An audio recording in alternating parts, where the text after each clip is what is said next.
Tagapagpatay ng bakterya at virus. Shield Antibacterial Soap. Believe ang mga eksperto sa Philippine Nurses Association. At si Mami. Tiwala ako sa Shield. Shield Antibacterial Soap. Napatunayang mabisa. Ang mga nurse, tiwala. ACS. Ang galing-galing mo. Smart dishwashing paste ko. Pritong ulam na masebo. Plato ng kaldero. Tanggaling for everyday. Ganyan pag smart ang dishwashing paste. May double tanggaling formula. Tanggal ang sebo, tanggal ang bakterya. Pahit para walang bahid. Linis fantastic sa metal at plastic. Number one ko to. Tanggaling-galing mo. Smart dishwashing paste. ACS. Sa lahat ng bagay, simula pa lang, siguraduhing max protection na. Kasi pag kulang ang proteksyon, baka madaling masira. Sa ngipin, dapat may max protection din. Max Alaga ng Unique Toothpaste. With Max Protect Formula, helps stop cavities before they start, while keeping breath fresh. Try Unique Maximum Fluoride Protection. Para Max Alaga, Max Protektado. ACS. Wow, ang saya. Isang barangay na labada, puro mancha pa. Goodbye, pahinga. Mommy, isang laba lang yan sa Pride Bar Blue. May powerful stain-away enzymes na malupit sa dunit mansya. At di masakit sa kamay. Isang laba lang yan. Hello, pahinga. Hello, Pride Bar Blue. ACS. May nagbago. May arte. May budget. Akala nyo lang yon. So solid. White rose papaya, wow. White rose. White rose papaya, wow. White rose. White rose papaya. May glow up with a white rose papaya. White Rose Papaya. May puti power times 2 kasi may papaya at niacinamide. May shea butter and tea tree oil pa. Kutis sulit ang glow May up. glow up with a white rose papaya. White Rose Papaya. Kutis sulit ang glow up. ACS. Amoy forever. Amoy LQ. Amoy New Cala Berry Blooms. Amoy Cala, amoy good vibes.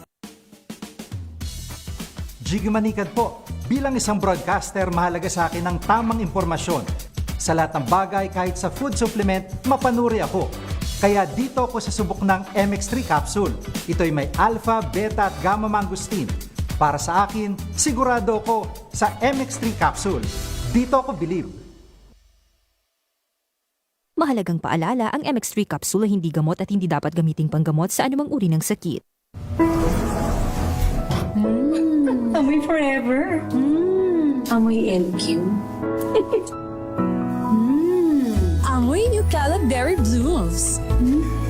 Amoy Cala, amoy good vibes. This portion is brought to you by ACS Manufacturing Corporation, ISO certified, maker of world-class quality Pride detergent.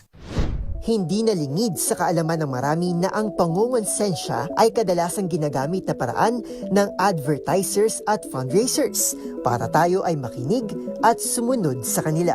Bagamat nakagawian na napag-alaman sa pag-aaral ng Washington State University noong 2023 na hindi pala talaga epektibo ang agresibong pangongonsensya pagdating sa paghihikayat.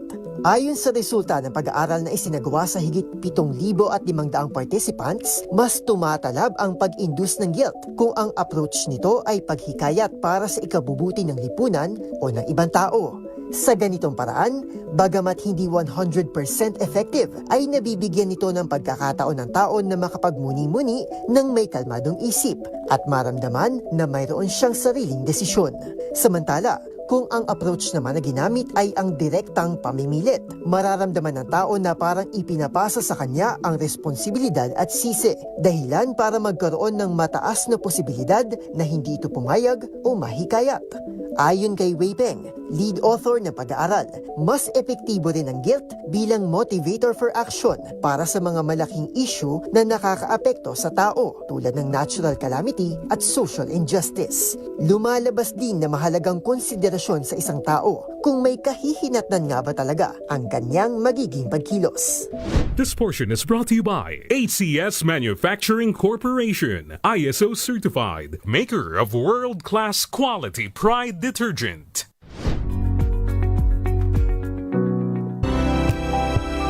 Sa ulo ng mga balansyadong balita. Dami ng mga nasugatan sa paputok pumalo sa 235, halos 42% na mas mababa naman kumpara noong nakalipas na taon. 10 kaso ng indiscriminate firing sa Metro Manila na itala sa katatapos na holiday season. Alert level number 2, itinaas na ng PBOC sa Bulkang Mayon. Lady Vice Mayor ng Dueñas, Iloilo na aksidenteng nabaril ang sarili, patay na. Davao Occidental, niyanig naman ang 5.1 magnitude na lindol. 11 sugatan sa sunog sa mga tindahan ng paputok sa Antipolo, Rizal. Unang bagyo sa 2026, posibleng pumasok sa bansa ngayong Enero. At sundalo at NPA sa Occidental Mindoro nagbakbakan sa pagpasok ng taon. Magandang hapon, Pilipinas. Kami po ang inyong tagapagbalita. Ako po si Miss O, Miss Karen Oyong. At Henry Uri. Sa Ritanya na mabalita, mas mababa ang bilang ng mga naputukan itong 2026 kumpara noong pagsalubong ng taong 2025. Ayon sa Department of Health, umabot lamang sa 235 ang naitalang firework-related injuries nitong pagpasok ng 2026. Mas mababa naman ito ng 42% kumpara sa kaparehong panahon ng 2025 na mayroong 403 cases. Karamihan dito ay dulot ng paggamit ng hindi matukoy na uri ng paputok, boga at 5-star. Mayorya ng mga nasugatan na edad 19 anyos pababa. Samantala, nakapagtala ng 14 na firecracker-related injuries ang lungsod ng Pasig sa pagsalubong sa taong 2026. Ayon kay Police Colonel Hendrix Mangaldan, Chief of Police ng Pasig, ang nasabing datos ay mula December 31 hanggang ngayong unang araw ng taon. Dagdag pa ng tauhan ng Pasig General Hospital, mas kaunti ang naitala ngayong taon at halos sa minor injuries lamang ang natamo ng mga biktima. Kaugnay nito ay tinuturing ni Mangaldan na naging mapayapa ang selebrasyon ng bagong taon sa lungsod. Samantala, kinumpirma naman ng Bureau of Fire Protection ang malaking pagbaba ng mga insidente ng sunog at pinsala na dulot ng paputok at pyrotechnics nitong 2025. Ayon sa BFP, 28 lamang ang naitalang firecracker-related fire incidents matapos naman ang selebrasyon ng bagong taon na 28% mas mababa kumpara sa 39 na insidente ng 2024. Bukod dito, bumaba rin ng 70% ang halaga ng pinsala sa mga ari-arian. Naitala rin ng 60% na pagbaba sa bilang naman ng mga namatay at 33.33% na mababa sa mga nasugatan kumpara noong nakaraang taon. Bukod sa paputok, nangungunang electrical issues na sanhi ng sunog tuwing New Year's Eve. Ayon sa Bureau of Fire Protection o BFP, kasama sa dahilan ng overloading dahil mas marami ang nagkakabit ng mga pailaw kung saan ay karamihan ay substandard products. Samantala, pangalawa naman ang open flame na sanhi ng sunog. Pinayuhan ng BFP ang publiko na i-unplug at patayin ang mga electrical appliance kapag hindi ginagamit. 14 na minuto na makalipas ang alas 5 ng hapon. 10 insidente ng indiscriminate firing ang naitala naman sa Metro Manila nitong Kapaskuhan at Bagong Taon. Sabi na sa DCRH ni NCRPO Director Major General Anthony Abirin, kabilang dito ang kasangkutan ng isang pulis sa Parañaque City. Ito ay matapos na magpaputok ito sa harap ng 3 minor de edad dahil sa ingay sa firecracker. Siyam din aniyang sibilyan ang sabit sa indiscriminate firing sa hindi pa tinutukoy ng mga lugar sa Kalakhang, Maynila. Sabi ni Abirin, isang babae ang nasawi sa indiscriminate firing sa Maynila nitong Kapaskuhan. Magugunitang hindi nagbusal o hindi nilagyan ng tape ang dulo ng baril ng mga polis ngayong holiday season. Nauna nang inineklara ng Hanay na generally peaceful naman ang salubong sa bagong taon at wala rin naman ang naitalang untoward incident. Nakumpiska ng Southern Police District o SPD ang halos 19,000 na iligal na paputok, pyrotechnic device at boga na nagkakahalaga ng mahigit 452,000 pesos sa Metro Manila ngayong bagong taon. Karamihan ay nakumpiska sa Muntinlupa City, sinundan ang Taguig City, Parañaque City, Las Piñas City, Pasay City, Makati at Pateros. Ayon kay SPD Director Brigadier General Randy Arceo, pinapatunayan ng operasyon ang commitment ng Hanay sa ligtas na pagdiriwang ng bagong taon ng publiko. Sabi ni Arceo, inalisan nila sa mga lansangan ng bawat paputok o pyrotechnic device para mapigilan ng posibleng aksidente na maaring magdulot ng pagkasugat at pagkamatay. Idiniin ng direktor ang paalala sa publiko na mahigpit na ipinagbabawal ang paggamit, pagbebenta o pagmamayari ng iligal na paputok o pampasabog. Samantala, nasawi naman ng isang 32 anyos na lalaki matapos mabangga ng kanyang motorsiklo ang konkretong Center Island sa northbound lane ng Rizal Avenue, corner Yuseco Street sa Santa Cruz, Maynila, bandang alas 12:01 ng hating gabi ng Enero 1, 2026. Nakilala ng mga otoridad ang biktimang si Derek John Mendoza, Remo, residente ng Tondo, Maynila. Ayon sa ulat, tumilapon siya mula sa motorsiklo at tumama sa sementadong daan dahilan ng malubhang pinsala sa ulo. Dinala si Mendoza sa Jose Reyes Memorial Medical Center ngunit idineklara siyang patay. Umakyat na sa 22 ang naitatalang sugatan sa nangyaring pagsabog ng granada sa isang New Year's Eve party sa Matalam North, Cotabato. Dahil dito naglunsad na ang mga otoridad ng manhunt sa buong lalawigan para mahanap ang dalawang lalaking sakay ng motorsiklo na naghagis ng hand grenade sa naturang selebrasyon sa Barangay Dalapitan. Sa ngayon, ginagamot na sa iba't ibang ospital ang mga biktimang nagtamo ng sugat dahil sa shrapnel mula sa granada. Naging mapayapa naman ang salubong sa bagong taon ayon sa National Capital Region Police Office. Ayon kay NCRPO spokesperson Police Major Hazel Asilo, wala silang naitala na namang untoward incident sa NCR. Sa huling tala ng Hanay, sinabi ng Regional Director na si Major Anthony Aberin na isa pa rin ang kaso ng indiscriminate firing na kinasasangkutan ng polis sa Quezon, Parañaque City. Samantala, isang 13 anyos sa babae naman ang nasabugan ng 5-star sa Barangay 184 sa Pasay. Ganun pa man, sinabi ng NCRPO na generally peaceful ang naging pagsalubong ng bagong taon sa Kalakhang, Maynila. Nakapagtala naman ang Philippine Coast Guard ng halos 300,000 na pasahero sa mga pantalan sa buong bansa sa huling araw ng 2025. Ayon sa PCG, sa kabuang 298,871 na pasahero, 150,204 ang outbound passengers, habang 148,668 ang inbound passengers nitong New Year's Eve. Batay sa record ng Coast Guard, mas mababa ito sa bilang ng mga pasahero mula December 26 hanggang December 30. Bilang paghahanda sa dagsa ng tao pagkatapos ng pagdiriwang ng bagong taon, ininspeksyon ng PCG ang kabuang 1,422 na sasakyang pandagat at 1,654 motor bangkas sa 16 na distrito ng Coast Guard. Nakataas sa high alert ang PCG mula December 20 at mananatili ito hanggang January 4. Sa kaugnay na balita, kinumpirma naman ng Philippine Coast Guard na walang naitalang stranded na mga pasahero sa iba't ibang pantalaan sa buong bansa sa unang araw ng 2026. Ayon kay PCG spokesperson Captain Noemi Cayabyab, maayos ang naging daloy ng biyahe sa lahat ng pantalan at walang kakulangan sa mga sasakyang pandagat hanggang sa New Year's Day. Now narito, inatasan ni PCG Commandant Admiral Ronnie Hill Gaban ang agarang pag-deploy ng mga available na Coast Guard vessel upang magbigay ng libreng sakay sakaling magkaroon ng aberya o kakulangan ng mga pampasahirong barko. Patuloy naman ang pagpapatupad ng PCG ng heightened port safety at security measures. Nasa 160 garbage trucks ang ikinalat ng pamahalang lungsod ng Maynila para kolektahin ang toneladang basurang naiwan matapos ang selebrasyon ng bagong taon.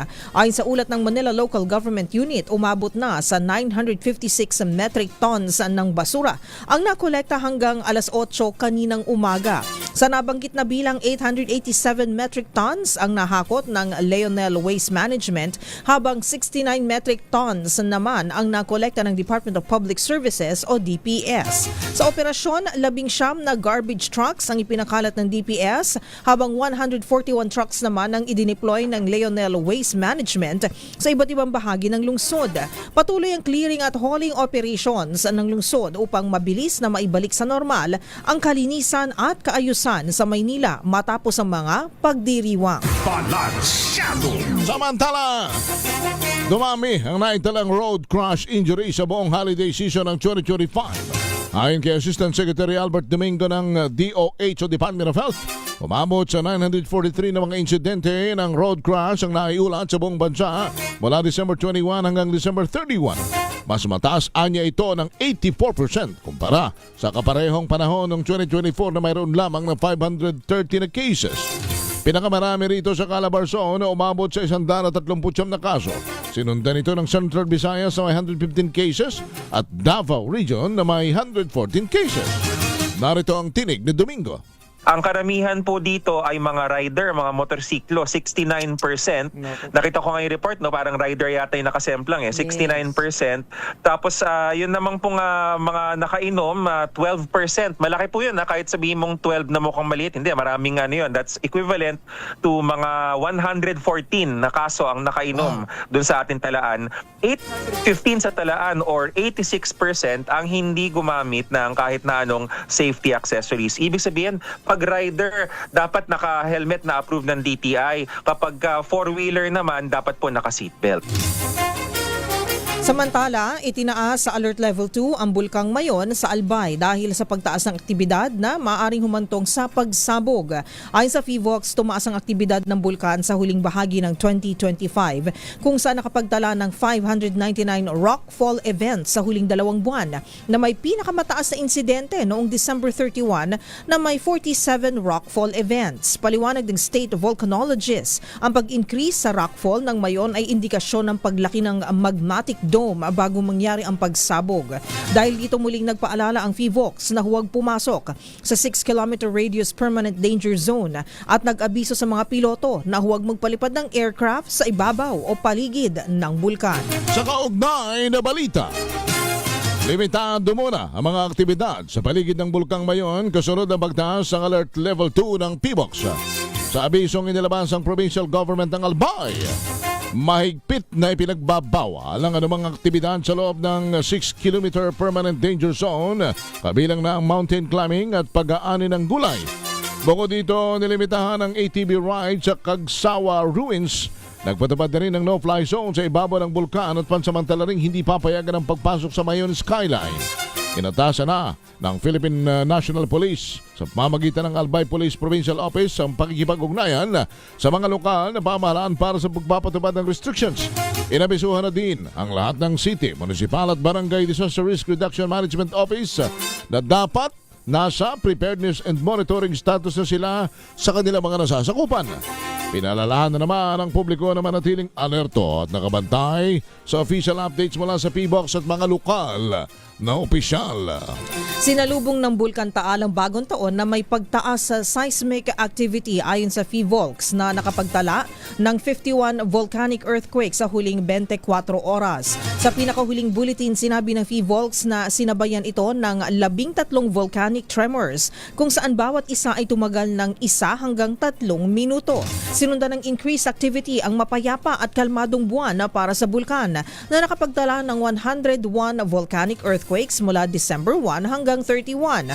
Bagamat walang naitalang aktibidad mula December 10 hanggang December 13, December 15 hanggang December 21 at December 24 hanggang 26, nagkaroon naman ng 3 minor phreatomagmatic eruption sa parehong buwan. Samantala, pumanaw na si Dueñas Iloilo Vice Mayor Amy Paz Lamasan habang ginagamot sa ospital matapos na aksidenteng mabaril ang sarili. Sa isang Facebook post, kinumpirma ang pagpanaw ng vice-alkalde matapos nagpaabot ng pakikiramay si Dueñas Mayor Robert Martin Pama. Matatandaang naiulat na nabaril, nilamasan ang kanyang sarili sa kanilang tahanan sa La Paz, Iloilo noong Martes ng umaga, December 30, habang nag-iimpake umano ng kanyang mga gamit. Naisugod pa si Lamasang sa ospital at isinailalim na sa operasyon para tanggalin ang balang ngunit nasawirin nito. Patuloy namang inimbestigahan ng mga otoridad ang insidente.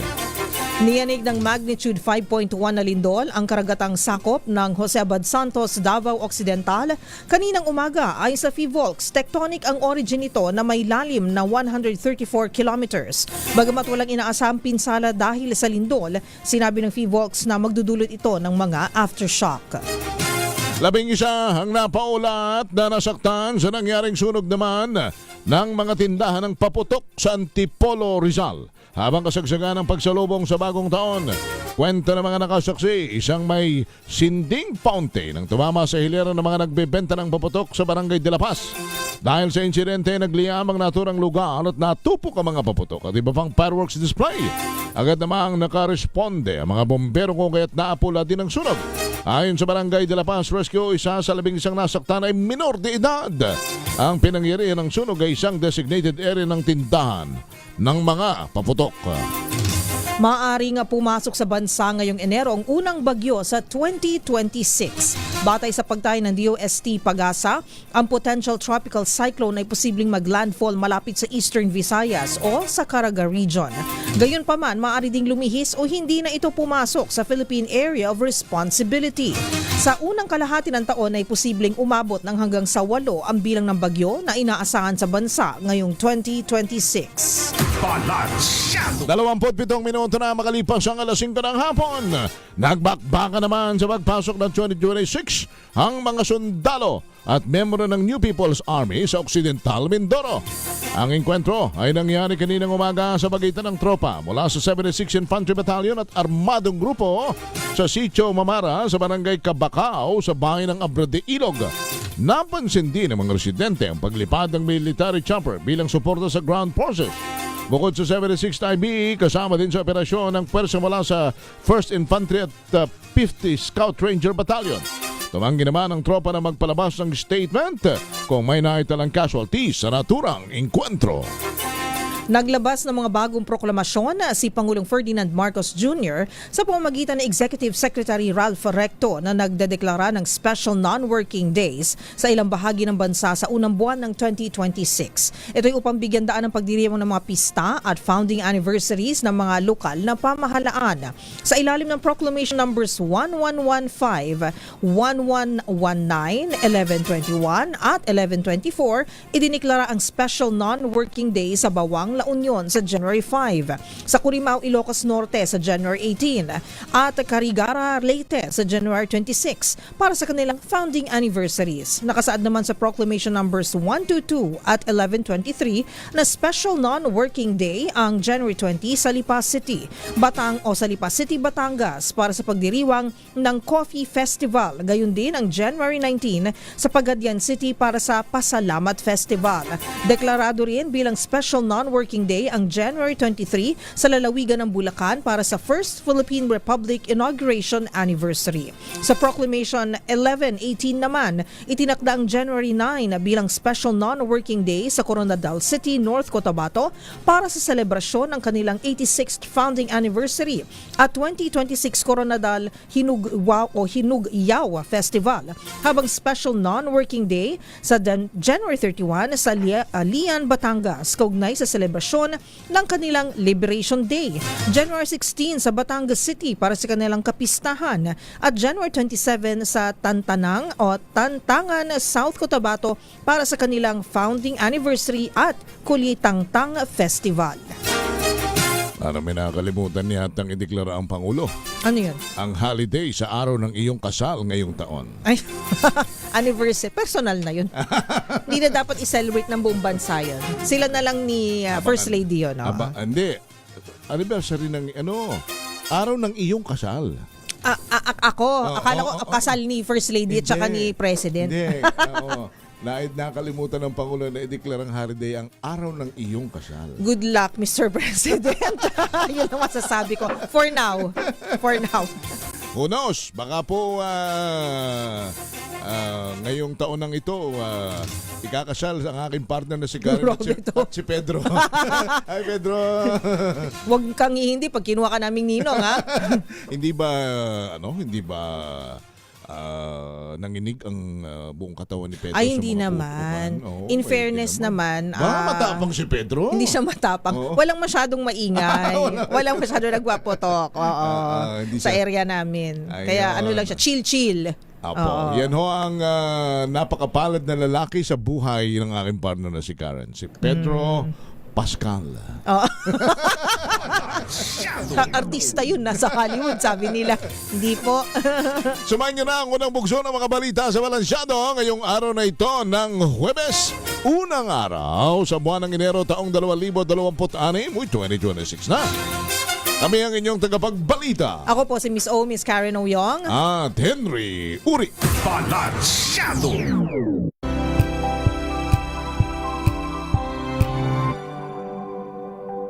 Hello, Washi! Laundry day na naman! Yay! Anong meron? Mancha ng chocolate, putik, may libag pa! Kaya natin yan!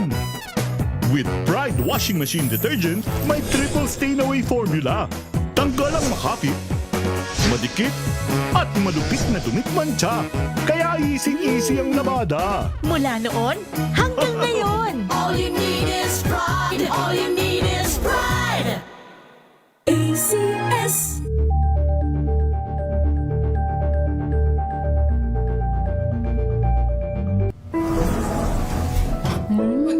Amoy forever. Amoy LQ. Amoy New Cala Berry Blooms. Amoy kala, amoy good vibes.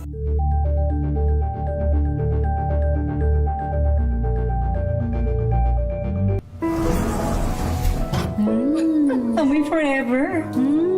Amoy LQ. Amoy New Cala Berry Blooms. Amoy kala, amoy good vibes.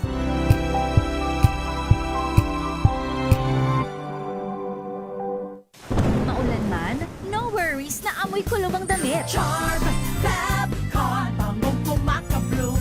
Tanggal amoy kulo sa bango ng charm. Kaya gamit ko, Charm Fab Con with Bloom Fresh technology. Kills 99.9% of kulob-causing bacteria. May aroma burst pa of thousands of flowers and berries. Ang sampay sa loob, no amoy kulob. Bangong kumakabloom sa charm. Charm Fab Con.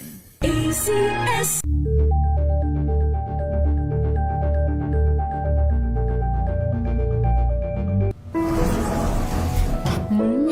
Amoy forever. Amoy LQ. Amoy New Cala Berry Blooms. Amoy kala, amoy good vibes.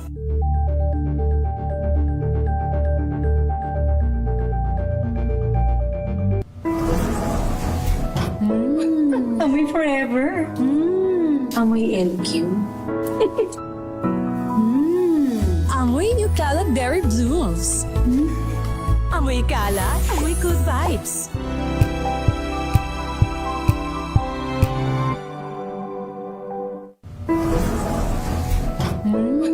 Amoy forever.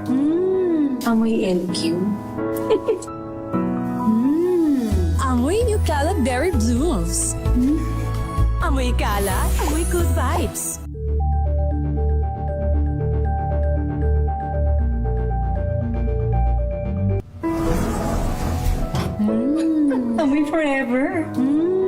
Amoy LQ. Amoy New Cala Berry Blooms. Amoy Cala, amoy good vibes.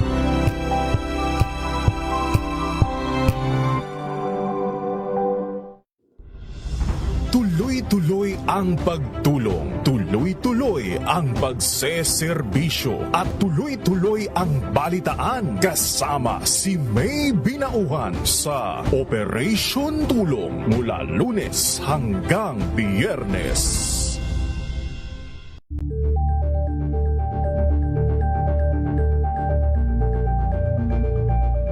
Ambalang Anthony Taberna at Jerry Baha ang gigising sa inyong umaga dahil lalatay ang humahagupit na diskusyon at komentaryo Lunes hanggang Biyernes sa 2x2.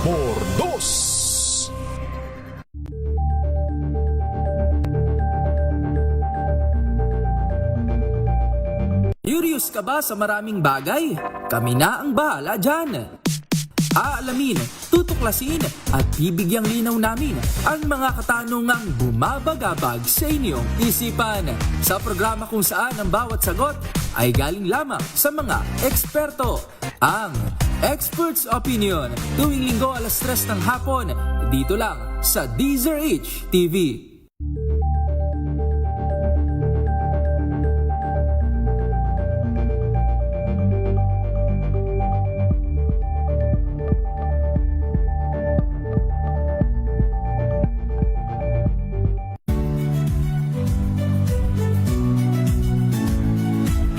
Magandang araw mga kaibigan. Ito po ang inyong balerina ng bayan, si Lisa Makuha Elizalde, na nag-aanyaya sa inyong samahan kami at ang aming mga espesyal na panauhin para sa kalahating oras ng masayang kwentuhan sa aming programang Art to Art, kung saan ang usapang sining at kultura ay para sa lahat.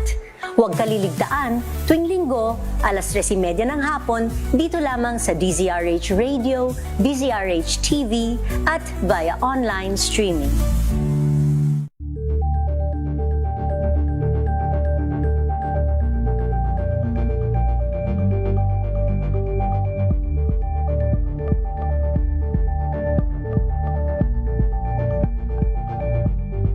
Maagang balitaan, maagang usapan sa mga issue at balita kasama si Kuya Angelo Palmones sa Magandang Umaga Pilipinas mula Lunes hanggang Biyernes.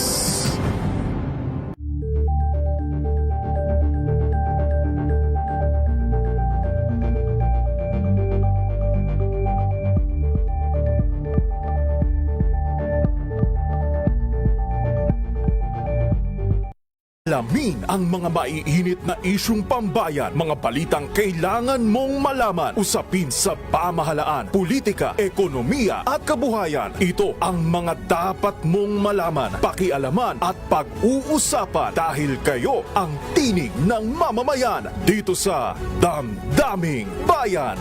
Live sa DZRH Radio, DZRH TV at DZRH Digital. Kasama sina Lakay, Deo Macalma at Elaine Apit. Araw-araw, Lunes hanggang Biyernes. Damdaming Bayan.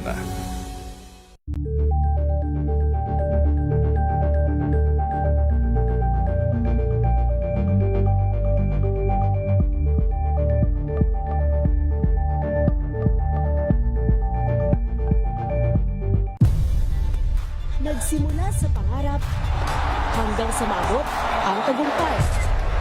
Iba't ibang kwento, iba't ibang mukha ng atletang Pilipino.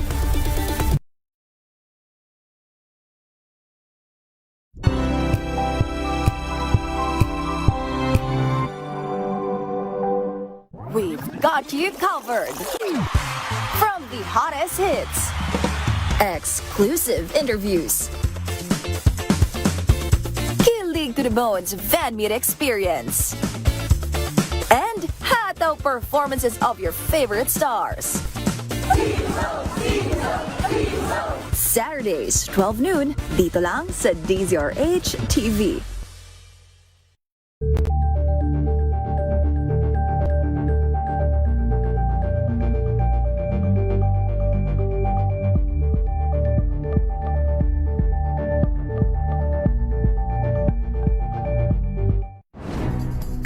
Good vibes ang hanap mo? Dito ka na sa Sigurado! Mula sa mga istoryang nagbibigay ng inspirasyon hanggang sa mga kwentong may dalang solusyon. Mga balitang pampagaan, pakiramdam at pampaganda ng araw. Hindi lang basta good news, kundi the better news. Mula Lunes hanggang Biyernes, 1:00 ng tanghali sa DZRH TV.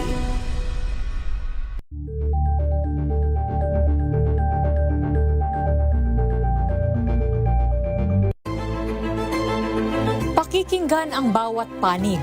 So when you fight for justice, think about the queer people. Kung hindi kami magkukwento, sino ang magkukwento para sa amin? Ang mga panawagan, ipababatid. Hindi talaga ito masusing pinag-aralan ng gobyerno. The women who are beaten and abused. It's time to listen to their voices. Tunghayan ang iba't ibang boses. Mga kwento mula sa iba't ibang anggulo. Dito lang sa Point of View. Mapapanood tuwing linggo, 12:00 ng tanghali sa DZRH TV.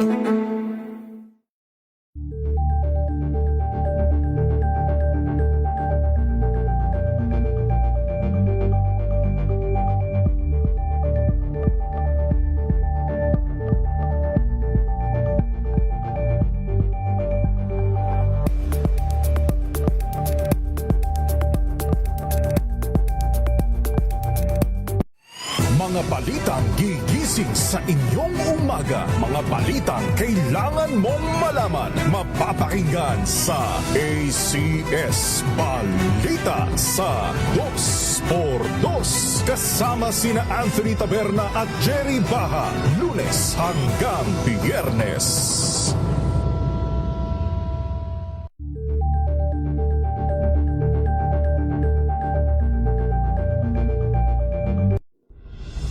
Tuloy-tuloy ang pagtulong, tuloy-tuloy ang pagseserbisyo at tuloy-tuloy ang balitaan kasama si May Binauhan sa Operation Tulong mula Lunes hanggang Biyernes.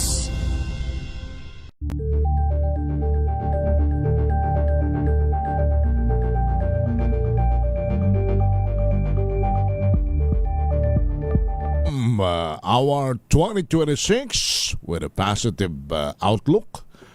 Dapat tayo, mga kababayan, gaya namin ni partner, ay we are wearing our big smile on our faces. Yung ngiti na, hindi pilit. Dapat yung ngiti sincero. At saka autentikado. Matutong tanggapin kung ano ang tunay at totoo.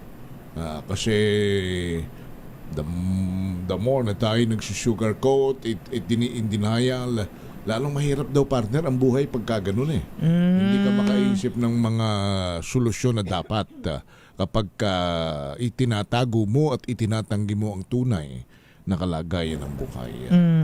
Well, it goes to show na kailangan hindi ka nakatira sa La La Land para ikaw ay makapag-move forward. Paano ba paghuhusayin at aayusin ang ating buhay ngayong 2026, di ba? Mahirap po, alam ko, baka ang sasabihin ninyo sa amin is it's easier said than done. Ay, totoo naman po. Wala kami sa sitwasyon ninyo kinakaharap ngayon. Madaling sabihin, pero mahirap gawin. Oo, pero isa lang ang alam nating talagang lahat na mapanghahawakan at matatanganan na ito ay ang pangako ng may kapal na He will never leave us, He will never forsake us.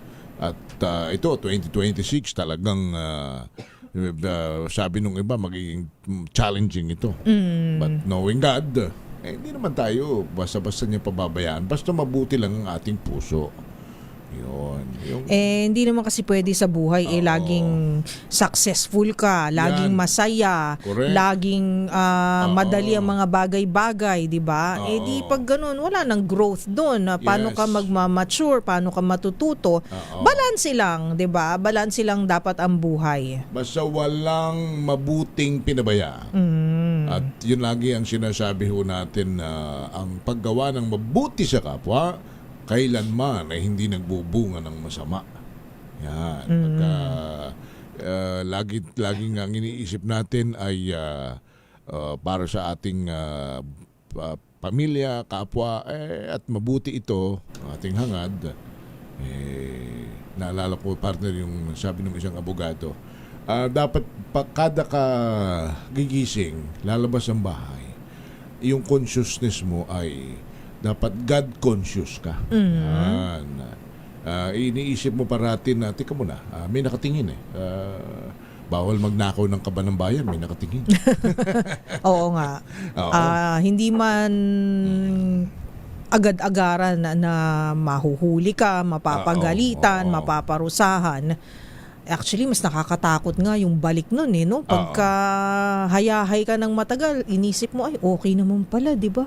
Pero hindi natin alam kung anong balik sa atin ng karma di ba? Although meron ding mga nagsasabi naman bakit ba yung karma na yan? Ay ang tagal tumama doon sa mga talagang di ba, namimerwisyo sa lipunan. Pero maaring hindi lang natin nakikita at hindi lang natin namamalayan. O magaling sila magtago, o hindi nila pinapakita talaga. Kung totoo nga, partner, yung aking may isa akong nabasa sa Facebook totoo ba yon na pakikumpirma nga siguro doon sa mga pakitawagan mo nga siguro. Saan man nakakulong si Zara Diskaya? BGMP ba yan? BGMP facility ba yan? Kasi meron akong na basa, partner, na si Zara Diskaya umano ay hindi nakatanggap ng anumang dalaw mula sa kamag-anak nung Kapaskuhan. Talaga? Oo, but ito I have yet to confirm. Nabasa ko lang ito. At dahil nga pinag-uusapan natin, partner, yung karma, yung consequences, di ba? Consequence po yun ano yan? Para siyang iniiwasan na ng mga kamag-anak? Partner, mabigat yun. Di ba? At baka yun ang sinasabi natin, ba't pa hindi nakakarma yung mga... partner, kung ganun ang nangyayari sa iyo, na dati kang powerful, influential, kaya mong halos bilhin ang lahat. Di ba? Sipin mo, bibili ka lang ng sasakyan dahil natuwa ka sa payong. Oo nga. Tapos biglang nag 360, 720 degrees yung turnaround, partner. Nasa ano siya? Nasa Muntinlupa. Yan. Sa NBI Custodial Facility. Tama ba ito? Nasa NBI na ba siya o nasa Lapu-Lapu City Jail pa rin ba siya? Sige. Sabi daw, yun ang first update ni NBI spokesperson Palmer Malyari. Kinonfirm niya na naaresto si Diskaya. Tawagan mo nga si at Superintendent. At nakadetain sa NBI Custodial Facility. Kailan ba to? Yung kaibigan nating spokesperson ng BGMP, si J-Rex. December 18 siya. December 18 siya inaresto daw sabi sa mga reports. Anyway, yun ho kasi ang kwan, yun ang maaring ayun naman nating partner sabihin na sagot sa atin pong mga dalangin na sana yung mga gumagawa ng masama ay parusahan. Pero talagang yan, partner, ang katotohanan yan. Mayroong ano bang tawag doon ni parang Resi Bayan? Cause and effect, tama, di ba? Tama. Yun yung essence ng karma. Kasi karma is not bad. Karma is also good. So kung maayos, maganda yung itinanim karma and dharma. mo. Yan, karma and dharma. Maganda yung balik sa'yo. Pero kung masama, mas masama din yung babalik sa'yo, di ba? So buhay na buhay yung nga yung kasabihan, kung ano ang iyong itinanim, siya rin ang iyong aanihin, di ba? Maaring hindi sa ngayon, pero bukas makalawa, mararamdaman mo na lang yung ginagawang ganti sa iyo para iparamdam kung gaano kasakit ang ginawa mo para sa ibang tao. So, ganun pa man, kasi Kristiyano tayo, partner kailangan natin ipagdasal din ng sino man. Masama man o mabuti ang ginagawa. Kaya lang, hindi rin tayo po pwedeng sisihin kung magdasal tayo ng masama. Sabi nga ng ating kasamang si Cara David di ba? Birthday wish niya. Di ba? Medyo extreme. Hindi, wala tayo Pero siguro nga frustrated na siya di ba? Ako man Kumbaga, partner. ubus na ang pasensya. Ako hindi, sa diretsahang usapan, hindi ko kakailanman kukontrahin yung sinabi ni Cara, so suportahan ko pa. Kahit din ako Sige, go! Suportahan ko pa. Kasi gaano pa kahirap yung ngayon, partner nag-celebrate ka ng Pasko at bagong taon na nakasawsaw ang paa mo sa tubig baha na hindi nawawala sa lugar mo. Yung mga ang tinutukoy ko po rito, yung mga taga riyan sa Bulacan. Di ba? Kumusta na ho kayo riyan? Kahit manawari po naman, maski pa paano, ay nakakangiti kayo. Dahil meron diyang lugar na hindi naaampat ang tubig. Diyan ho sa Bulacan na lalong nagkakasakit, lalo yung mga matatanda, mga senior citizen. Isipin ninyo. Tapos may pinag-uusapan tayong bilyones na flood control. Tapos ganyan ang inyong sitwasyon, Pasko at bagong taon. So ano ba ang ating aasahan for 2026 regarding that issue kasi may mga nagko-comment, may mga nagsasabi na paano by the end of January na po kasi, paano kung wala pong makulong ng mga big fish? Ano ba ang mangyayari? Ito may update sa Lapu-Lapu City Jail po. Nasa Lapu-Lapu City Jail? Si Sara Diskay. Binisita daw ng family last December 26. After Christmas. Kaya yung Christmas Day mismo, yun ang sinasabing wala siya. Okay. Bakit nga ba? Bawal ba ang dalaw pag Christmas Day? Hindi natin alam. Ano pa man yan, masakit yun. Kasi nga, Pasko mag-isa ka, hindi mo kasama ang pamilya mo. Samantalang partner December 25, sakop ng quarantine. Ba't may quarantine? Period. Sakop ng quarantine period. Kasama na yun. Kasama na yun kung ano man ang kanyang pinagdadaanan. Kasi ang sakit. Okay. So medyo maaga nga yung ating nakita kaninang update ay yun yung una sa NBI and then nilipat siya sa Lapu-Lapu City Jail. Tapos walang bumisita sa kanya sa December 25. Mag-isa lang siya nag-Christmas. Partner, yung yung last, isipin mo last December 2024, ang buhay mo talagang iba, partner. Pagkat may bilyonarya kayo Dami yung sasakyan. Tapos ang dami yung mga negosyo, di ba? Tapos biglang paggising mo ng December 25 of 2025, nasa 4 na nakarehas ka na ang dingding mo. Grabe yung realidad bigla, diba, Parang sinampal ka ng realidad. Nakapiit ka sa 4 na sulok ng sementong kaya mong sukatin ng iyong mga dangkal. Samantalang ikaw dati sinasabi niyan na doon sa kanilang bahay may intercom pa. Diba? Mga anak. Tapos may elevator. Diba? Kakain na. Baba na kayo rito sapagkat hindi na sa laki ng bahay, sa dami ng kwarto, kung hindi magi-intercom ay hindi sila magkakakitaan. Sobrang yaman hindi kasi, sila magkakausap. Hindi ba? Pero nakakalungkot lang din na kasi sa araw-araw na ating mga desisyon, kung ano man yung nasaan tayo ngayon sa buhay natin. Para to sa lahat ito yung ito yung resulta ng mga desisyon natin. Pang-araw-araw natin na desisyon nung mga nakalipas na mga buwan, taon, 'di ba? So ito na siya. Basta yung sinasabi ng mga matatanda, hayaan mo lang. Ang Diyos ay hindi natutulog sa mga ganyang taong gumagawa ng masama at mapang-api sa kapwa. Darating ang kanilang darating ang kanilang takdang panahon. Yung day of reckoning, sabi nga nila. Hindi yung ginugusto ng tao, kundi yun ay kaparusahan sa kanilang ginagawa para matigil at mahinto at hindi na sila pamarisan.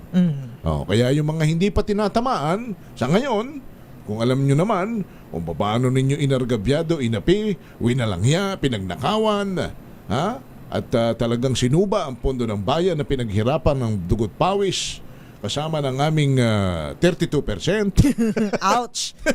Ito na naman tayo na hindi kami makamove on, ay darating tayo dyan. Huwag kayong mag-alala, huwag kayong mainip. Hindi naman namin kayo kaagad-agad anong tawag riyan, dinadatusan. Pero well, hayaan niyo lang. At well, tsaka kuwan na, partner, masakit nun eh. Sabi nga nung iba, alam mo yung karma, ang pinakamahirap yun yung tatama sa iyong kadugo. Lalo na kung sa iyong mga anak at sa iyong asawa. Kaya pag gano'n mas gugustuhin mo, sa'yo na lang di ba? Pero pag yung mga anak mo, mga apo mo, mga mahal mo sa buhay, nadamay na. Ayaw natin yan eh, pero kaya lang, ginusto naman ninyo yan. Okay, hindi naman namin pwedeng hadlangan ang inyong kapalaran. Alam nga namang saluhin pa namin. Oo nga. Sa inyo na po yan. Di ba? Pinagnakawan nyo nga kami, sasaluhin pa ba namin ang consequence ng inyong ginawa? Uy, wag naman. Wag naman po. Hayaan nating the law of karma applies to all. Wala tayong magagawa riyan. So good luck sa inyo, mga walang hiya. Happy New Year sa inyo. Oo. Sabi nga ng Ate Cara David namin, nakakaapat na raw siya para napanood ko, di ba? Kaya siguro yung mga iba ay paghihiga sa gabi, sana magising pa ako. Ganun ba yun? Baka makaradabid ako Si Director Teresito Bacolcol ng PBOX. Kausapin muna natin sapagkat ako doon sa Kumbayan. Sa Mount Mayon. Mount Mayon. Ngayong 2026 po ay nakitaan po ng aktibidades. Itinaas nga sa alert level 2 ang Bulkang Mayon sa Albay. Naku, pwede po bang humantong ito sa malaking pagsabog? Ano ba yung trajectory nga na sinusundan natin? The Director Sito, magandang gabi na po sa inyo. Pasensya na kayo. Kayo muna gagambalain namin. Magandang gabi po. Magandang gabi. Happy New Year po, Director.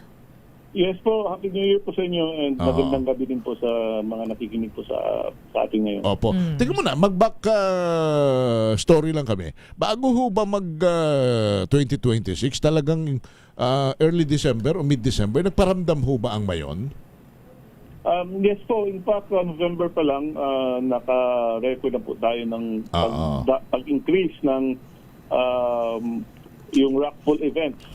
So, nakapagtala tayo since November to December, nakapagtala tayo ng 599 rockfall events. So, kung susumahin natin to, that would be around 10 rockfall events per day. Wow. During the last week of December, nagiging tumaas ito, naging 21 rockfall events per day. And then, for the past 24 hours, meaning midnight of December 30 to midnight of December 31, umabot ito ng 47 rockfall events. So, wow, ang dami. Pero teka muna partner, hindi ba pag December malamig ang panahon, mababait ang kasi Pasko ganon. Bakit ho kung kailang pataglamig ang panahon ay saka po naman uminit ang ulo ng Bulkang Mayon? Wala pong kinalaman po yan sa panahon. Anytime po pwedeng maging festive yung bulkan. So noong 2023 hindi naman yun December, hindi mainit kasi nangyari yun June din.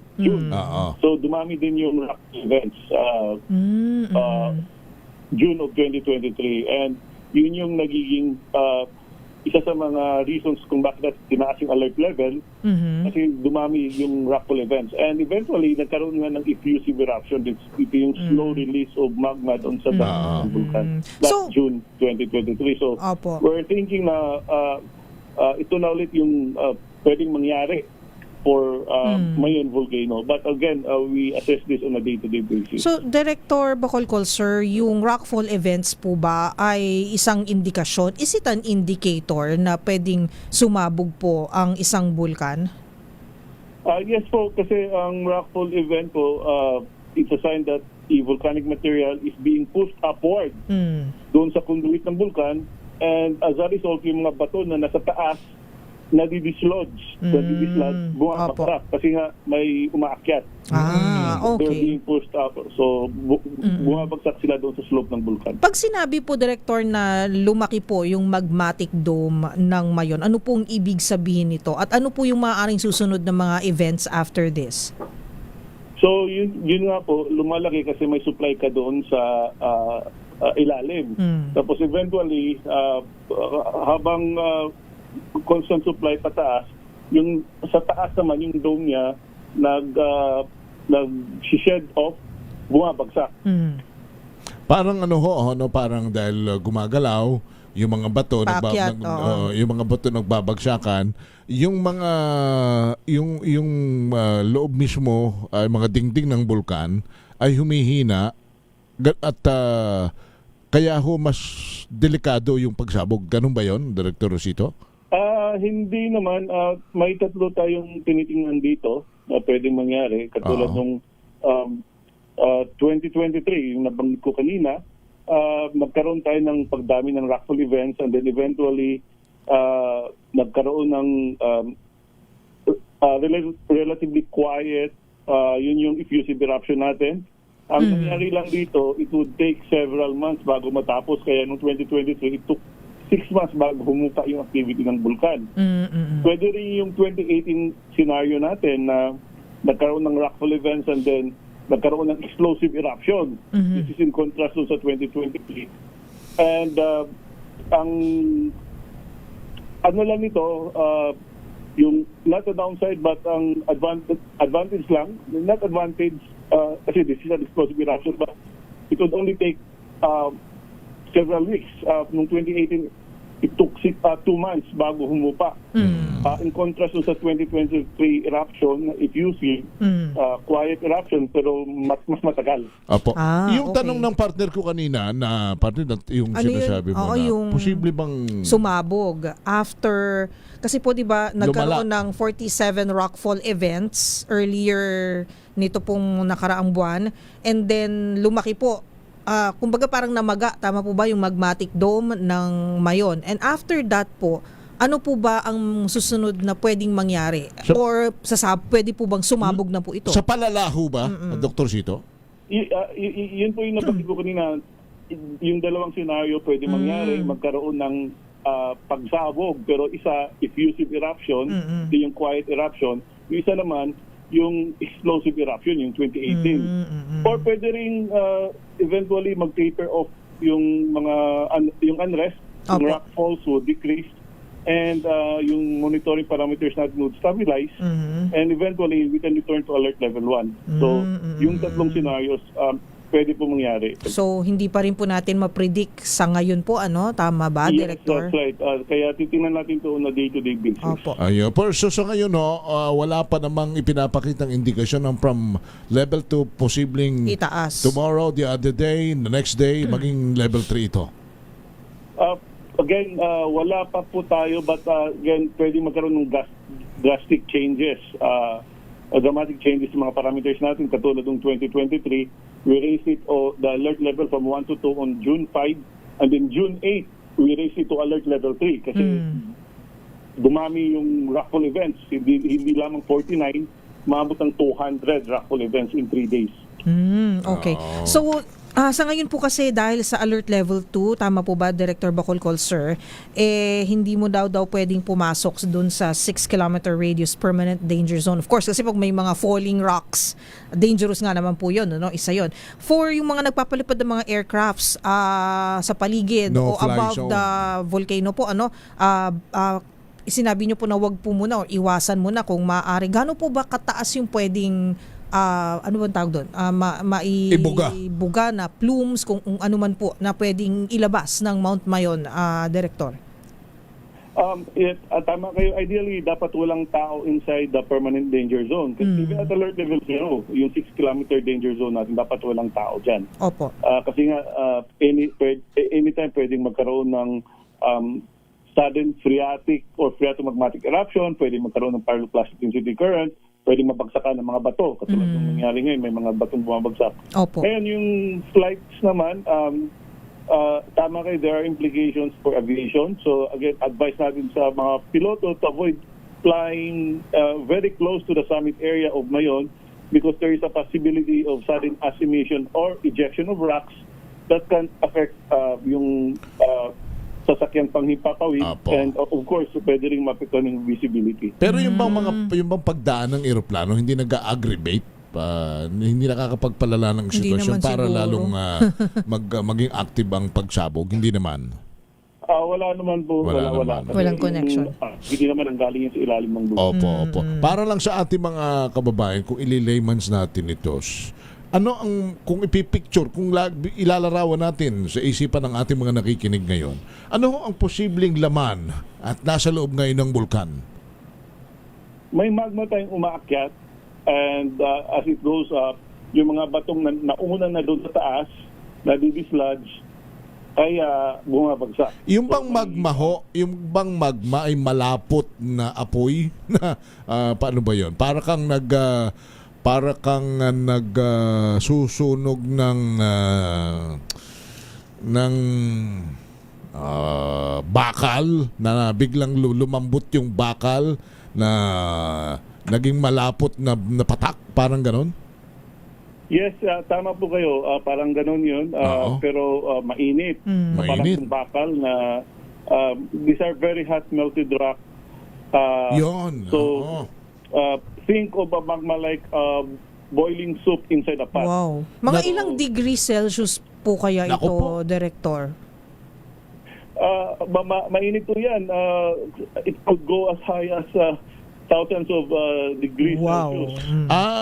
Yung eksakto, natutunaw na bato na nagiging malapot na apoy. Yes po, tama po. Yun ang magma. Yun ang magma. Kaya nagfo-flow din siya kasi. At, pero yun yung magma ba na yan, Director Shito? Bumubulwak ba yan? At pag bumulwak yan, malayo din ang tapon? Depende po yan, again, kung effusive eruption yung nangyari. It's slow release, slow release dun sa dalisdis ng magma, katulad sa dalisdis ng bulkan, katulad nung nangyari noong 2023. Or kung explosive naman, meron kang parang fireworks. Yun yung mangyayari. So, depende po yan. Again, masyado pong mainit yan. Around pwedeng umabot ng more than 1,000 degrees Celsius. At, init. Grabe. Kahit hindi ka direktang matamaan nun, yung hulab, di ho ba?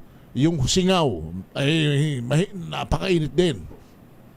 Yes, at saka may amoy din po yan. May amoy. Sulfur dioxide. Pwede pong ma-asphyxiate po tayo. So hindi makahinga. Pagka nalanghap po natin, yung fumes, Director. Paano yun? Di ngayon, double, triple time kayo ang inyong pagbabantay ngayon. Yes po, 24/7 naman po kami nagbabantay.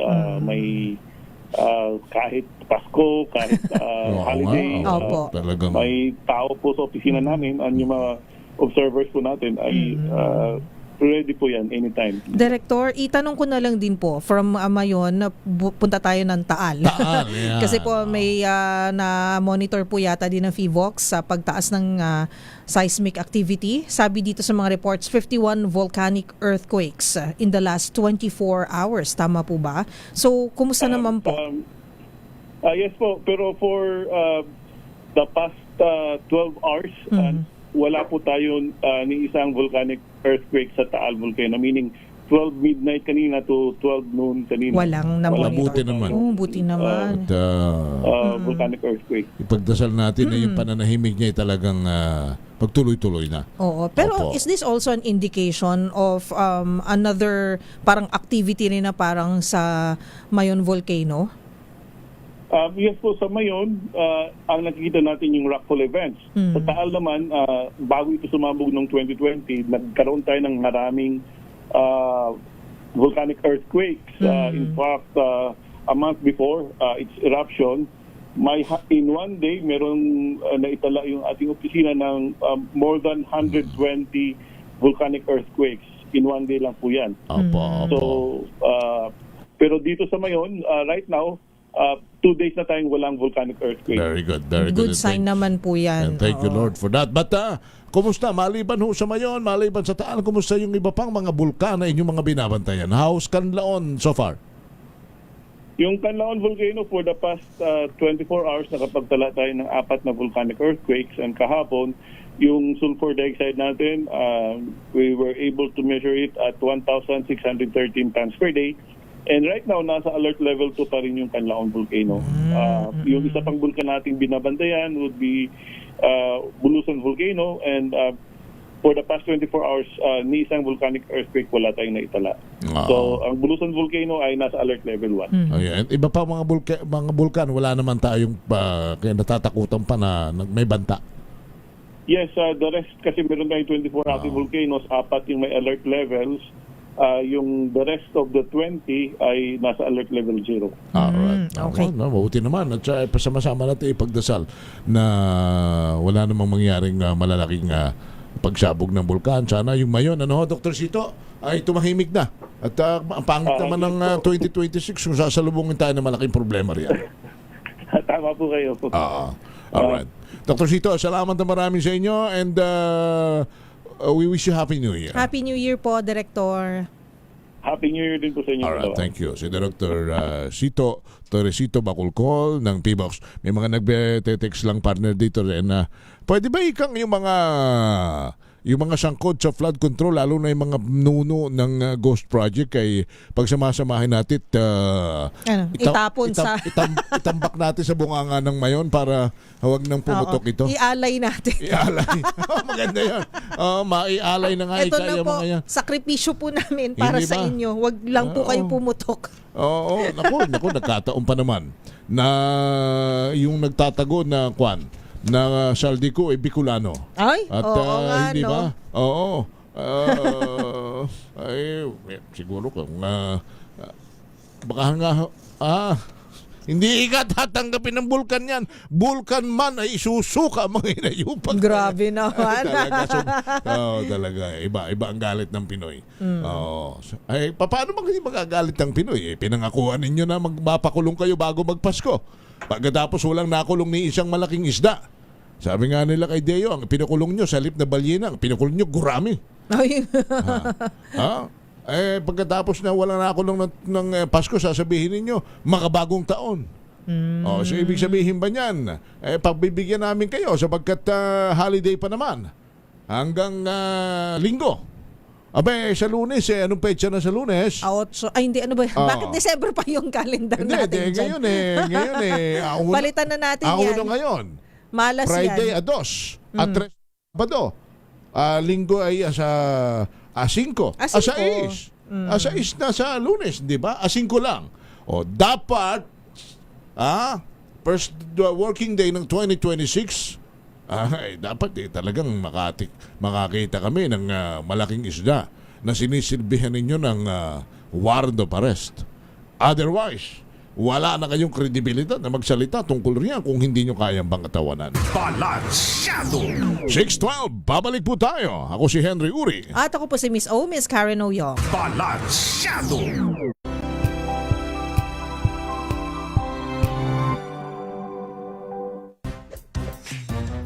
Galing-galing mo. Smart dishwashing paste ko. Pritong ulam na masebo. Plato ng kaldero. Tanggaling for everyday. Ganyan pag smart ang dishwashing paste. May double tanggaling formula. Tanggal ang sebo. Tanggal ang bakterya. Bahit para walang bahit. Linis fantastic sa metal at plastic. Number 1 ko to. Tanggaling-galing mo. Smart dishwashing paste. ACS. May nagbago. May arte? May budget? Akala nyo lang yon. So solid. White Rose Papaya. Wow, white rose. White Rose Papaya. Wow, white rose. White Rose Papaya. May glow up with White Rose Papaya. White Rose Papaya. May puti power times 2 kasi may papaya at niacinamide. May shea butter and tea tree oil pa. Kutis sulit ang glow up. Glow up with White Rose Papaya. White Rose Papaya. Kutis sulit ang glow up. ACS. Wow, ang saya. Isang barangay na labada, puro mancha pa. Goodbye, pahinga. Mommy, isang laba lang yan sa Pride Bar Blue. May powerful stain-away enzymes na malupit sa dumit mancha. At di masakit sa kamay. Isang laba lang yan. Hello, pahinga. Hello, Pride Bar Blue. ACS. Bata pa lang ako, nakapokus na ako sa pagsasaka. Alam kong dito ako may pag-asang umasenso. Pero sa hirap ng buhay, muntikan nang di umusbong ang mga pangarap ko. Mabuti na lang, merong maasahang kaagapay sa pag-asenso. Madali lang mag-apply, malit pa ang interes. Kaya ngayon, ang mga binhing itinanim ko, unti-unti nang nagbunga. Panigurado, may anihing magandang kinabukasan ang ating mga susunod na henerasyon. Gaya ni Ginoong Giordani Cara, 2024 Land Bank Ulirang Magsasaka Awardee. Kaya mo ring pagyamanin ang iyong agribusiness sa tulong ng Land Bank AgriSenso Plus. Ang Land Bank AgriSenso Plus ay programang pautang ng Land Bank para sa mga magsasaka, mangingisda, SMEs at korporasyong nakapokus sa agrikultura. Land Bank AgriSenso Plus, kaagapay sa pag-asenso. Para sa karagdagang detalye, bumisita sa pinakamalapit na Land Bank Lending Center sa inyong lugar. Amoy forever. Amoy LQ. Amoy New Cala Berry Blooms. Amoy Cala, amoy good vibes.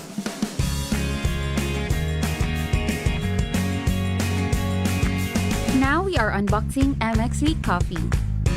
Each box has 10 sachets of low-acid and sugar-free coffee.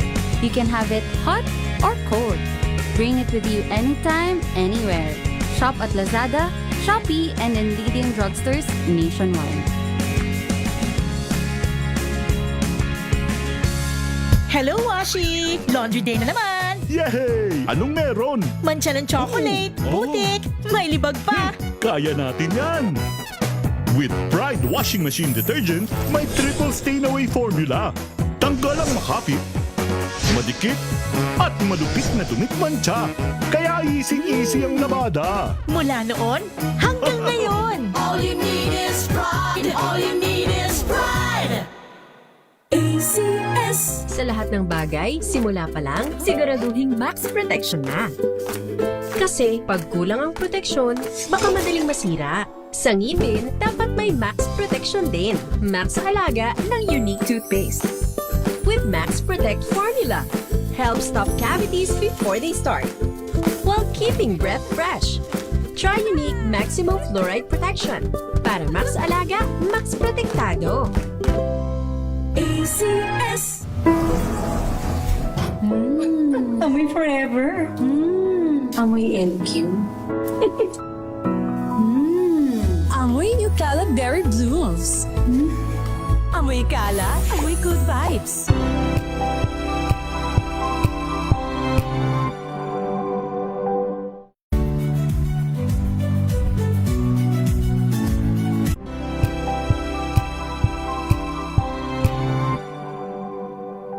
Tips para maiwasan ang pagkakaroon ng kuto at lisa.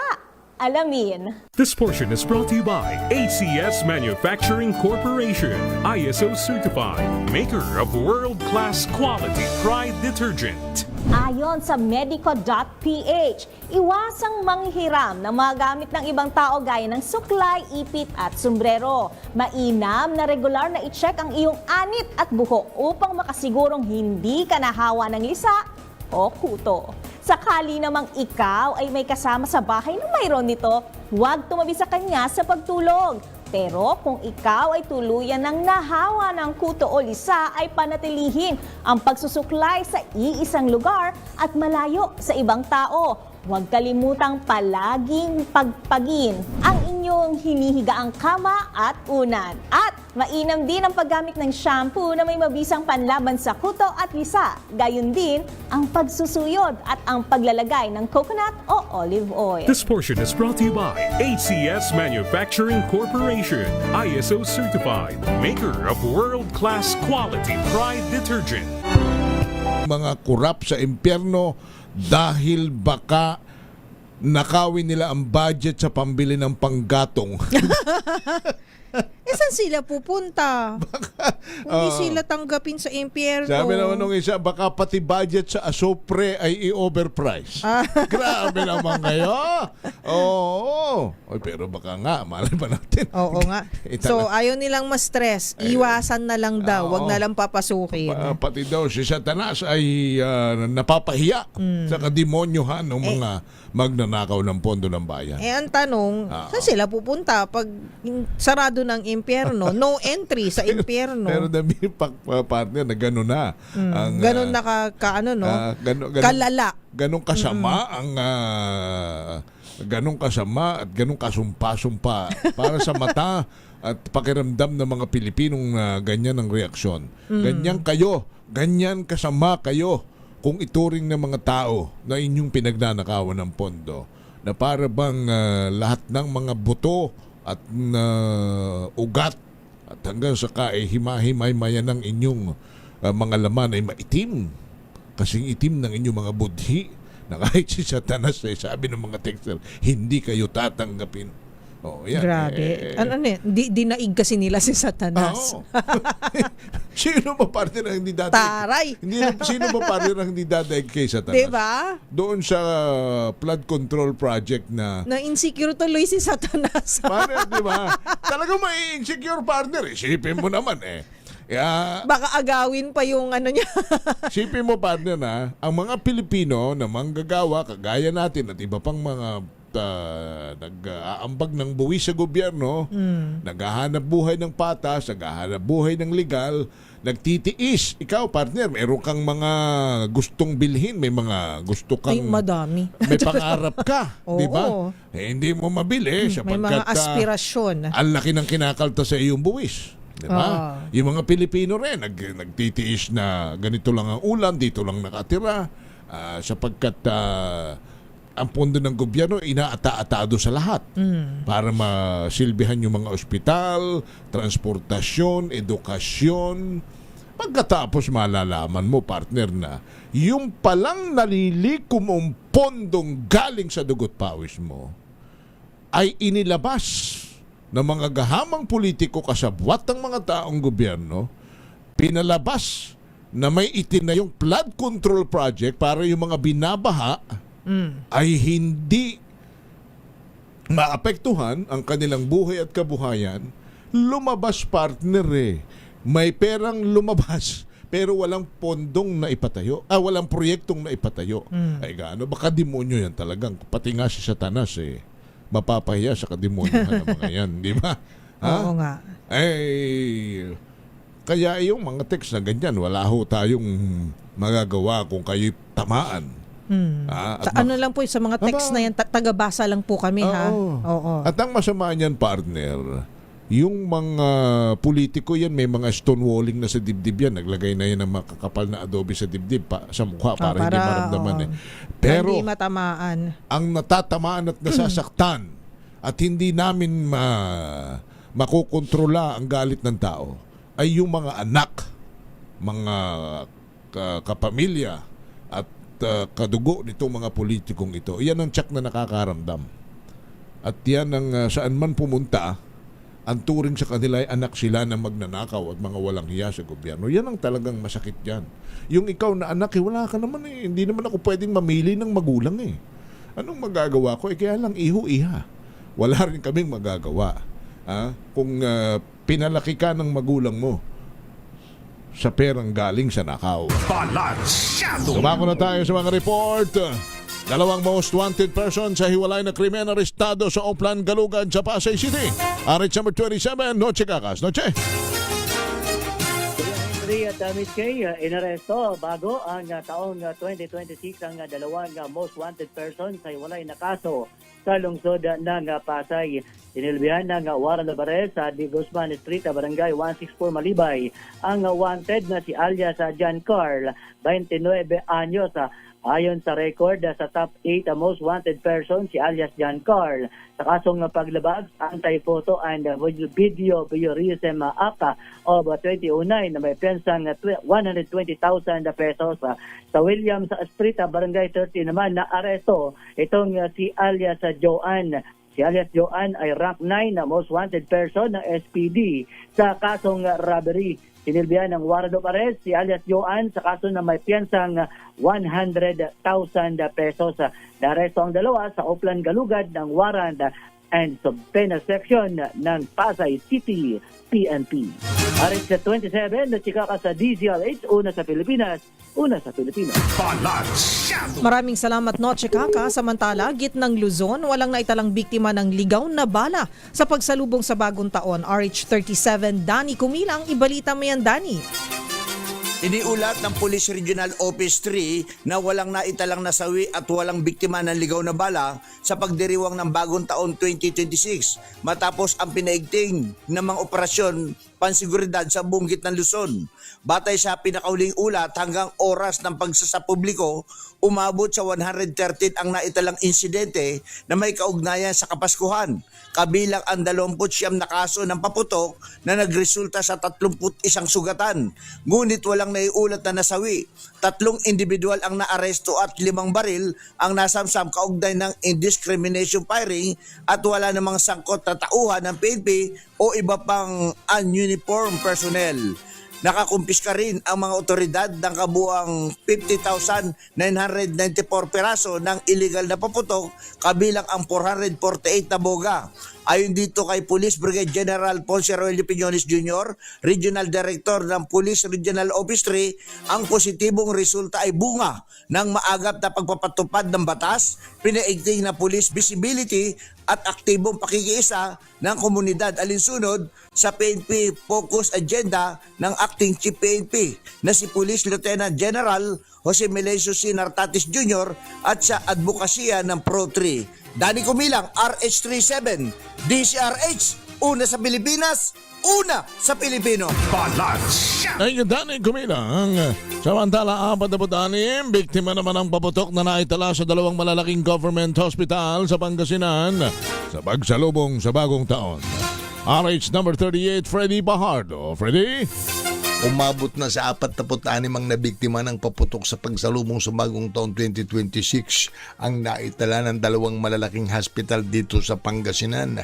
Sa Region 1 Medical Center sa Dagupan City, 20 ang naitalang sugatan at may isang naputulan ng daliri, habang sa Pangasinan Provincial Hospital sa San Carlos City ay 17 ang nabiktima ng paputok at may isa ring naputulan ng daliri. Samantala, naging mapayapa sa kabuuan ang New Year Celebration 2026 sa Pangasinan. Ayon kay Pangasinan Provincial Director Colonel Arbil Mercolio, wala silang naitalang major untoward incident sa panahon ng bagong taon.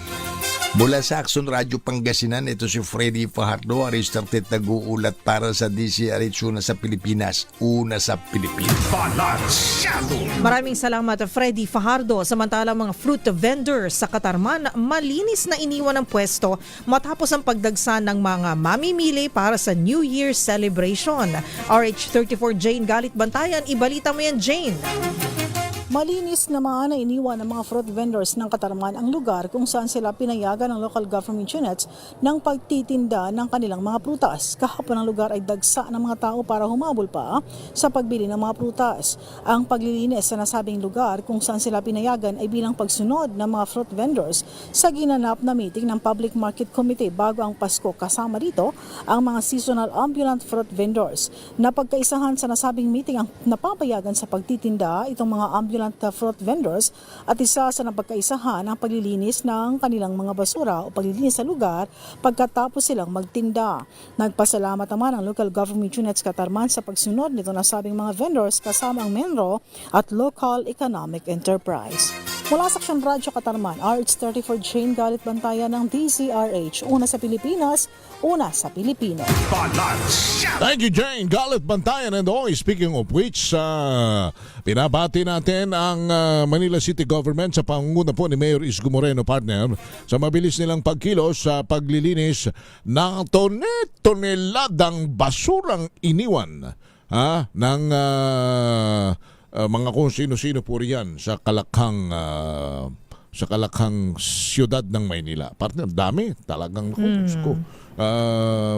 Yung collector at saka yung mismong city government mabilis namang naka-action dyan. Ano yan DPS tsaka DPS, Leonel yung nakakontrata sa kanila Shipin mo, partner, ewan ko ba, sa naman, kasama na sa ating pagbabagong ugali ngayong bagong taon. Ang kalinisan. Correct. May isipin mo, although may pondo naman, may resources naman, pero sumasalamin yan sa pagiging burara at partner, yung dugyot naman, hindi naman magandang di ba? May mga tama na mga lagay ng basura, pero kung saan na lang idinadampo. Pero pasalamat tayo. Merong mabilis bilis kilos na mayor ng Maynila. Samantala, sa ibayong dagat na tayo, Israel pinahinto ang operasyon ng aid group sa Gaza. Balita wala kay Don Carlos. Don. Hinarang ng Israel ang higit 200 humanitarian organizations matapos bigo itong makapag-comply sa bagong registration rules. Ayon sa Israel, layunin nitong maiwasan ang panghimasok ng Hamas na nagpapakilala bilang isang tumutulong na grupo. Umapela naman ang iba't ibang organisasyon at sinabing makaaapekto ito sa pagpapadala ng pagkain at iba pang medical supply para sa mga nangangailangan.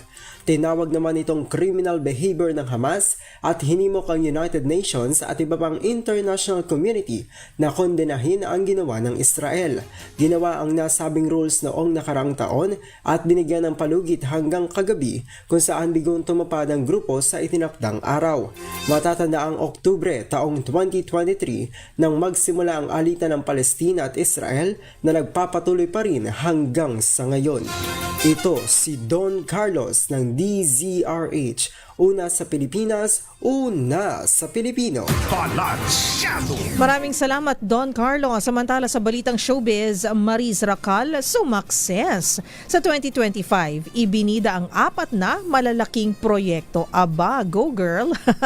At para sa mga detalye, ibabalita yan ni Josa Cruzat. Hindi napigilan ang sunod-sunod na tagumpay ni Maris Racal sa taong 2025.